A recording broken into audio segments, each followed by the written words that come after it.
Bangladesh bank যেই 19,000 কোটি টাকা যেটা চিন্তা করছে, যেটা আসলে বাংলাদেশ গভর্নমেন্টের গ্যারান্টির এগেনস্টে আমরা দিয়ে থাকি, এর মধ্যে অনেকগুলো অলরেডি দেয়া হয়ে গেছে। যেমন প্রি শিপমেন্ট ক্রেডিট রিফাইন্যান্সিং, এটা চলছে 5,000 কোটি টাকা। কটেজ অ্যান্ড মাইক্রো এন্টারপ্রেনিয়রশিপের জন্য আমরা দিব, এন্টারপ্রেনিয়রদের জন্য দিব 5,000 কোটি টাকা। লেদার গুডস অ্যান্ড শুজ বা লেদার গুডস প্রোডাক্টসের ক্ষেত্রে আমরা 2,000 কোটি টাকা। আনএমপ্লয়েড ইয়ুথদের এমপ্লয়মেন্টের জন্য 1,000 কোটি টাকা। রুরাল ইকোনমিক অ্যাক্টিভিটিসের জন্য 1,000 কোটি টাকা। ফ্রোজেন শ্রিম্প অ্যান্ড ফিশ এক্সপোর্টের জন্য 2,000 কোটি টাকা। গ্রিন ইকো ফ্রেন্ডলি ফান্ড, সেখানে থাকবে 1,000 কোটি টাকা। ওভারসিজ এমপ্লয়মেন্টের জন্য 1,000 কোটি টাকা। স্টার্ট আপে আমাদের 500 কোটি টাকা আছে, আপনারা জানেন। এবার একটা নতুন একটা এরিয়াতে আমরা কাজ করছি, ক্রিয়েটিভ ইকোনমি। সেখানে আমরা 500 কোটি টাকা দিব, যেটা আসলে আমাদের সিএসআর ফান্ড থেকে আসবে। এটা ওয়ান টাইম দিয়ে দেওয়া হবে, এটা আসলে ক্রেডিট না, এটা সরাসরি দিয়ে দেওয়া হবে। কি ফাইন্যান্সিং স্কিমে আমরা যদি দেখি যে মেজর যে স্কিমগুলো আছে, এর মধ্যে প্রথমটা হচ্ছে close industry and service sector, এখানে 20,000 কোটি টাকা। এখানে মূলত raw material, wages, utility bills, export অর্ডার্সের এগেনস্টে এক্সপোর্ট ওভারহেড আমরা ফাইন্যান্স করব।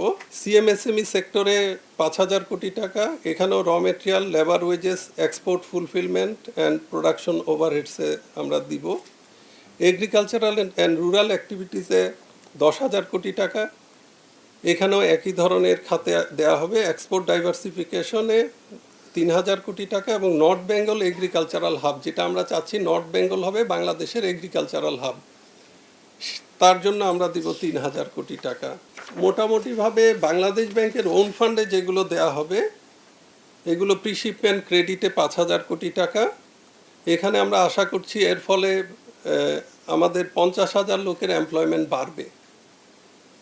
কটেজ অ্যান্ড ম্যাক্রো এন্টারপ্রেনিয়রশিপে 5,000 টাকা, আপনাদের কাছে এই প্রেজেন্টেশনটা দিয়ে দেওয়া হবে, ওইখানে আছে এমপ্লয়মেন্ট কোন সেক্টরে আমরা কি আশা করছি।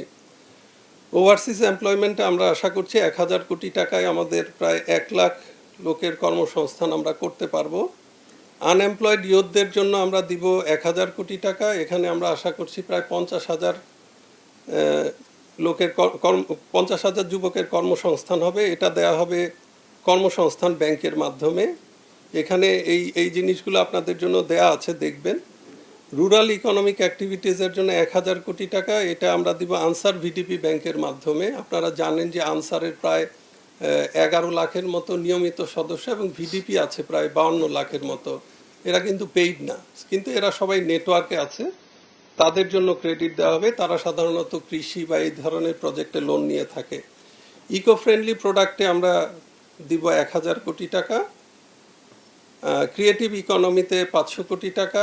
স্টার্ট আপ ফাইন্যান্সিংয়ে 500 কোটি টাকা।